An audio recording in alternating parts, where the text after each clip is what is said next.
quand on me demande d'où je viens, souvent, si je réponds que je suis brésilienne, j'ai l'impression de ne pas répondre à leurs questions comme il faudrait, de omettre quelque chose. Et je vois souvent dans leur tête que ça suffit pas, en fait. J'ai répondu pas vraiment à ce qu'ils essayent de comprendre, en fait, parce qu'ils voient en moi quelque chose qu'ils essayent de définir par un mot simple, une identité simple, et qu'en fait, brésilienne ne correspond pas. En tout cas, ça réunit pas tout ce qu'ils voient, parce que j'ai des traits physiquement, vu que je suis métisse, des traits physiques qui donnent à soupçonner une origine asiatique. Donc parfois on peut imaginer philippine, parfois vietnamienne, etc. Donc brésilienne, ça sort, c'est pas vraiment juste. Et en plus de ça, j'ai des comportements, des traits de comportement qui sont pas stéréotypés brésiliens.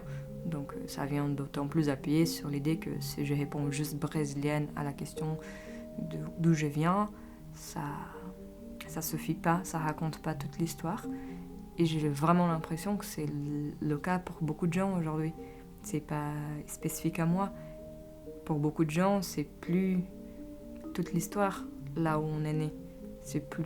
Ça réunit plus toute notre identité, en fait, qui est très visible autrement, et qu'on cherche des mots pour le définir, en fait.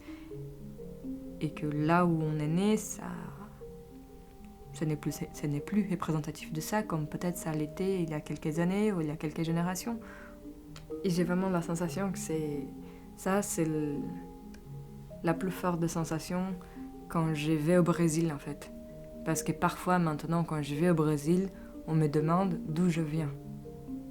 Et si je réponds je suis brésilienne, c'est vraiment il y a un énorme point d'interrogation dans la tête de la personne, quoi.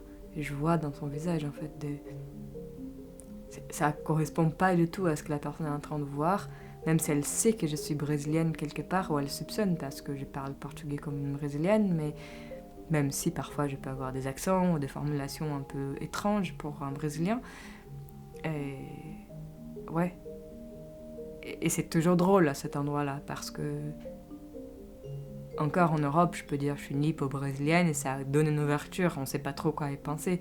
Au Brésil, qu'est-ce que je peux leur dire? Je peux pas dire que la question, elle est très claire, d'où tu viens? Et du Brésil. Je viens d'ici. Et du coup, c'est forcément, je dois faire le pas moi-même de prendre le virage et de dire, mais je suis d'origine japonaise, et souvent les gens savent déjà, et en plus, ça fait 10 ans que je vis en Europe, etc. Et c'est vraiment prendre un virage, parce que t'es pas du tout en train de répondre à la question, t'es en train de raconter ta vie sur autre chose complètement. Et ça, c'est assez drôle quand même. La question d'où tu viens, elle est plus très précise, en fait, elle est plus très adaptée à ce qu'on cherche à comprendre quand on la pose. En fait, à ce que on voit quelque chose, on reçoit quelque chose de cette personne et on a envie de comprendre ce que c'est en lui donnant un mot ou une identité, et on est habitué à demander d'où tu viens. Mais elle est plus très juste pour beaucoup de gens, je pense. Pour qu'on puisse comprendre ça, c'est plus la bonne question à poser, en fait. Même si je sais pas quelle autre question on devrait poser à la place, mais c'est là, en tout cas, elle raconte, pour certaines personnes, elle raconte une partie très infime de ce qu'on voit devant nous.